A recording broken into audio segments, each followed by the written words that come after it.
साथियों आज के इस क्लास का टॉपिक है भारतीय कृषि। तो साथियों कृषि से संबंधित 40 क्वेश्चंस आज की इस क्लास में देखने वाले हैं। तो ये क्वेश्चंस आपके सभी एग्जाम्स के लिए महत्वपूर्ण होंगे, क्योंकि इस टॉपिक से क्वेश्चंस आपके सभी कॉम्पिटिटिव एग्जाम्स में पूछे जा रहे हैं। तो ये क्वेश्चंस आपको कंप्लीट देखना है। 40 क्वेश्चंस करवाएंगे और एक क्वेश्चन आपसे पूछेंगे भी, उसका आंसर आपको कमेंट बॉक्स में बताना है। तो चलिए फिर शुरू करते हैं और देखते हैं क्वेश्चंस। तो आज के क्लास का पहला क्वेश्चन है, भारत में कृषि को दुष्प्रभावित करने वाला मौसम का सबसे महत्वपूर्ण तत्व कौन सा है। तो भारत में जो कृषि होती है उसको दुष्प्रभावित करने वाला मौसम का सबसे महत्वपूर्ण तत्व, तो देखिए करेक्ट आएगा वृष्टि। साथियों जो बारिश होती है ना, यही जो है सबसे महत्वपूर्ण तत्व होता है भारत में कृषि का। तो करेक्ट आंसर हो जाएगा ऑप्शन नंबर डी, वृष्टि। नेक्स्ट है, किस फसल के लिए पानी की अधिकता आवश्यक है लेकिन जमाव नहीं। यानी इनमें से कौन सा वो फसल है जिसके लिए पानी की आवश्यकता तो बहुत ज़्यादा अधिक है, लेकिन उस फसल के सामने उसको जमा कर नहीं रख सकते, यानी पानी को जमा कर नहीं रख सकते। तो करेक्ट आएगा चाय, ऑप्शन नंबर सी। देखिए चाय की खेती के लिए पानी की बहुत अधिक आवश्यकता होती है, लेकिन चाय की खेती के लिए पानी को जमा कर नहीं रखा जाता है। अगला क्वेश्चन है, इनमें से कौन खरीफ की फसल नहीं है। तो बहुत ही अच्छा क्वेश्चन है। तो साथियों कपास भी खरीफ फसल है, मूंगफली भी खरीफ फसल है और मक्का भी खरीफ फसल है, लेकिन सरसों की बात करें तो सरसों खरीफ फसल नहीं है, बल्कि सरसों जो है ये एक रबी फसल है। तो यहाँ पर आपका करेक्ट आंसर आएगा ऑप्शन नंबर डी, सरसों। नकदी फसल सम्मिलित नहीं है, यानी इनमें से कौन सा एक नकदी फसल नहीं है। तो देखिए गन्ना भी नकदी फसल है, कपास भी नकदी फसल में आता है, जूट भी नकदी फसल में आता है, लेकिन गेहूं जो है ये आपका रबी फसल है। तो यहाँ आपका करेक्ट आएगा ऑप्शन नंबर डी, गेहूं। अगला क्वेश्चन है, श्वेत क्रांति का संबंध किससे है। तो साथियों देखिएगा बहुत ही अच्छा क्वेश्चन है, श्वेत क्रांति का संबंध किससे है पूछा जा रहा है। तो याद रखिएगा दूध उत्पादन से। राइट है ऑप्शन नंबर बी, दूध उत्पादन। अगला है, भारत में श्वेत क्रांति के जनक कौन माने जाते हैं। तो ध्यान से देखिए भारत में श्वेत क्रांति के जनक कौन माने जाते हैं। तो करेक्ट आंसर हो जाएगा यहाँ आपका डॉक्टर वर्गीस कुरियन। यहीं पर हरित क्रांति का जनक पूछे तो एम.एस. स्वामीनाथन, और श्वेत क्रांति का जनक डॉक्टर वर्गीस कुरियन। अगला क्वेश्चन है, निम्नलिखित में से किस क्षेत्र को भारत का चावल का कटोरा यानी राइस बॉल ऑफ इंडिया कहा जाता है। तो भाई इनमें से वो कौन सा क्षेत्र है, कौन सा एरिया है जिसको भारत का चावल का कटोरा कहा जाता है। तो देखिए करेक्ट आएगा option number C, Krishna Godavari delta क्षेत्र को। याद रखना कृष्णा गोदावरी डेल्टा क्षेत्र को भारत का चावल का कटोरा कहा जाता है। निम्नलिखित में से किस फसल की खेती भारत में सर्वाधिक क्षेत्रफल में होती है। तो इनमें से वो कौन सा फसल है जिसकी खेती भारत में सबसे अधिक होती है। तो करेक्ट आएगा धान की खेती, ऑप्शन नंबर बी, धान। उस खाद्य फसल का नाम बताइए जो भारत में सबसे अधिक उपज देती है। तो भाई इनमें से वो कौन सा खाद्य फसल है जो कि भारत में सबसे अधिक उपज देती है। तो देखिए यहाँ भी आपका राइट आंसर आएगा चावल, ऑप्शन नंबर डी। भारत में जीनेटिक रूप में से परिवर्तित किस फसल को व्यापारिक उत्पादन के लिए अनुशंसित किया गया है। काफ़ी अच्छा क्वेश्चन है। तो भारत में जीनेटिक रूप से परिवर्तित किस फसल को व्यापारिक रूप से अनुशंसित किया गया है। तो याद रखिएगा बीटी कॉटन को। कॉटन यहाँ करेक्ट आएगा, बीटी कॉटन आपको याद रखना है। भारतीय सब्जी शोध संस्थान ये कहाँ पर स्थित है। काफ़ी अच्छा क्वेश्चन है। तो उत्तर प्रदेश के वाराणसी में भारतीय सब्जी शोध संस्थान स्थित है, ये याद रखना है आपको। हरित क्रांति का अर्थ क्या है। तो देखिए हरित क्रांति की बात करें तो इसका अर्थ है कि कृषि के आधुनिक विधियों का उपयोग कर प्रति एकड़ फसल की उपज को बढ़ाना। करेक्ट आएगा ऑप्शन नंबर डी। भारत में हरित क्रांति का जनक किसे माना जाता है। काफी अच्छा क्वेश्चन है। तो भारत में हरित क्रांति का जनक डॉक्टर एम.एस. स्वामीनाथन जी को जाना जाता है या माना जाता है, याद रखना है आपको। भारत में सबसे अधिक दाल का उत्पादन कौन सा राज्य करता है।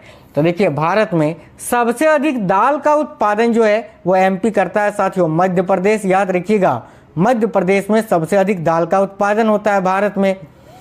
जूट उत्पादन में सबसे प्रमुख प्रदेश कौन सा है। तो जूट के उत्पादन में सबसे प्रमुख प्रदेश कौन सा है? तो करेक्ट आंसर हो जाएगा Paschim Bangal, option number A. Bharat में सर्वोत्तम चाय कहाँ पैदा होती है?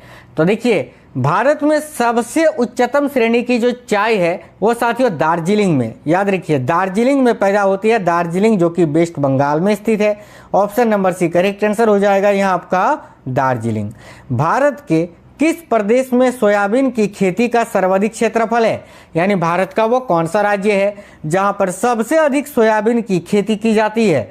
तो देखिए यहाँ आपका राइट आंसर हो जाएगा मध्य प्रदेश, ऑप्शन नंबर ए मध्य प्रदेश। भारत में प्राकृतिक रबड़ का सबसे अधिक उत्पादन किस राज्य में होता है? तो भारत में प्राकृतिक रबड़ का सबसे अधिक उत्पादन जो है वो केरल राज्य में होता है साथियों, याद रखिएगा केरल में। कौन सा भारतीय राज्य अग्रणी कपास उत्पादक है? यानी भारत का वो कौन सा राज्य है जो सबसे अधिक कपास का उत्पादन करता है? तो देखिए करेक्ट आंसर हो जाएगा गुजरात, ऑप्शन नंबर ए। गेहूं के अधिकतम उत्पादक वाला राज्य कौन सा है? यानी भारत का वो कौन सा राज्य है जो कि सबसे अधिक गेहूं का उत्पादन करता है? तो याद रखिएगा उत्तर प्रदेश, ठीक है। और चावल का सबसे अधिक उत्पादन कौन करता है, कौन सा राज्य? तो पश्चिम बंगाल, याद रखना। किस भारतीय राज्य को चाय का उत्पादक राज्य नहीं माना जाता है? यानी इनमें से कौन सा भारत का राज्य है जो कि चाय का उत्पादन नहीं करता है? तो असम भी करता है, केरल भी करता है, पश्चिम बंगाल भी करता है, छत्तीसगढ़ चाय का उत्पादन नहीं करता है, तो ऑप्शन नंबर डी करेक्ट होगा। भारत में निम्नलिखित में से कौन सा राज्य देश का 70% से अधिक कॉफी अकेले पैदा करता है? तो करेक्ट आएगा कर्नाटक, याद रखिएगा कॉफी का सबसे अधिक उत्पादन कर्नाटक में होता है। निम्नलिखित में से कौन सा शहर है जो अंगूरों की पैदावार के लिए प्रसिद्ध है? तो भाई अंगूरों की पैदावार के लिए प्रसिद्ध शहर है महाराष्ट्र का नासिक, करेक्ट है ऑप्शन नंबर ए, याद रखना है आपको नासिक। रेशा फसलें निम्नलिखित में से कौन सी है? देखिएगा इनमें से कौन सी रेशा फसलें हैं? तो ऑप्शन नंबर सी देखिए कपास, सन और जूट, ये तीनों रेशा फसलें हैं, तो करेक्ट आएगा ऑप्शन नंबर सी। निम्नलिखित में से कौन सा राज्य है जो मूंगफली का सबसे बड़ा उत्पादक है? तो भारत का वो कौन सा राज्य है जो सबसे अधिक मूंगफली का उत्पादन करता है? याद रखिएगा Gujarat, option number B correct हो जाएगा।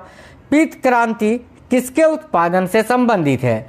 तो भाई पीत क्रांति की बात करें इसका संबंध तिलहन उत्पादन से है, तो ऑप्शन नंबर डी करेक्ट होगा तिलहन उत्पादन। IR20 ये किस चीज की अधिक पैदावार होने वाली किस्म है? तो IR20 की बात करें तो ये चावल का ही एक प्रकार है जो कि अधिक उपज देती है, याद रखना। आगे देखिएगा भारत में कितने प्रतिशत लोग कृषि पर आश्रित हैं? तो देखिएगा साथियों भारत में कितने प्रतिशत लोग हैं जो कि कृषि पर आश्रित हैं? तो 52%, याद रखिए ऑप्शन नंबर सी करेक्ट हो जाएगा।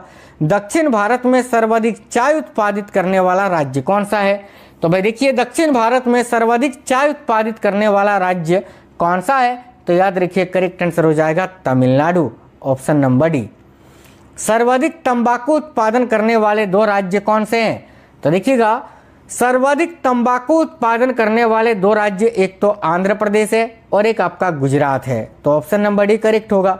निम्नलिखित में से कौन सा राज्य भारत के संपूर्ण रेशम उत्पादन का आधा भाग उत्पन्न करता है? तो देखिए निम्नलिखित में से कौन सा राज्य है जो भारत के संपूर्ण रेशम उत्पादन का लगभग आधा भाग उत्पन्न करता है? तो करेक्ट आंसर यहाँ आपका हो जाएगा साथियों कर्नाटक, ऑप्शन नंबर ए। नेक्स्ट है भारतीय दलहन शोध संस्थान कहाँ पर स्थित है? तो देखिए भारतीय दलहन शोध संस्थान की बात करें तो ये कानपुर में स्थित है, ऑप्शन नंबर सी। भारत में मसालों का सर्वाधिक उत्पादक राज्य कौन सा है? तो भारत में सबसे अधिक मसालों का उत्पादन कौन करता है? याद रखिएगा Kerala, option number B. Bharat के किस राज्य में गन्ने की खेती के अंतर्गत सबसे अधिक भूमि है? तो गन्ने की सबसे अधिक खेती भारत के किस राज्य में की जाती है? तो देखिए यहाँ आपका करेक्ट आंसर हो जाएगा उत्तर प्रदेश। मक्के की खेती की जा सकती है किस मौसम में? तो भाई मक्के की खेती जो है ये खरीफ के मौसम में की जा सकती है, तो ऑप्शन नंबर ए खरीफ का मौसम करेक्ट आएगा। केसर की सबसे अधिक मात्रा में उत्पन्न होती है कहाँ पर? तो सबसे अधिक केसर का उत्पादन तो कश्मीर में होता है, राइट आएगा ऑप्शन नंबर बी कश्मीर। केंद्रीय उपोष्ण बागवानी संस्थान ये कहाँ पर अवस्थित है? तो साथियों देखिए केंद्रीय उपोष्ण बागवानी संस्थान की बात करें तो ये बेंगलुरु में स्थित है। ऑप्शन नंबर ए बेंगलुरु। जहां तक कृषि मंत्रालय के सरकारी वर्गीकरण का संबंध है, भारत में कितनी कृषि जलवायु क्षेत्र हैं? तो देखिए यहाँ आपका करेक्ट होगा 127, ऑप्शन नंबर सी। निम्नलिखित राज्यों में से कौन काजू का मुख्य उत्पादक है? तो भाई काजू का मुख्य उत्पादक राज्य है आपका केरल। ऑप्शन नंबर सी यहाँ भी करेक्ट आंसर हो जाएगा, केरल। याद रखना है सभी साथियों को, ठीक है। चलिए आगे देखिए, नेक्स्ट है उत्तर प्रदेश में आंवले का सर्वाधिक उत्पादन होता है किस राज्य में? तो भाई देखिएगा, उत्तर प्रदेश में आंवले का सबसे अधिक उत्पादन कहाँ होता है? तो उत्तर प्रदेश के प्रतापगढ़ जिले में। करेक्ट आंसर हो जाएगा यहाँ आपका ऑप्शन नंबर बी प्रतापगढ़। आज की इस क्लास में टोटल 40 क्वेश्चंस थे कृषि से संबंधित, जो कि बहुत ही महत्वपूर्ण थे। अब ये क्वेश्चंस कैसे थे आप हमें कमेंट बॉक्स में बता देना। चैनल के अंदर आपको बहुत सारे इंपॉर्टेंट टॉपिक मिल जाएंगे, जिनको देखकर अगर आप पेपर देने जाते हैं किसी भी एग्जाम में तो 100% आपका सिलेक्शन निश्चित है। मिलेंगे नेक्स्ट वीडियो में। वीडियो को एक लाइक जरूर करना और अपने 5 दोस्तों के साथ इस वीडियो को जरूर शेयर करना। तब तक के लिए जय हिंद, वंदे मातरम।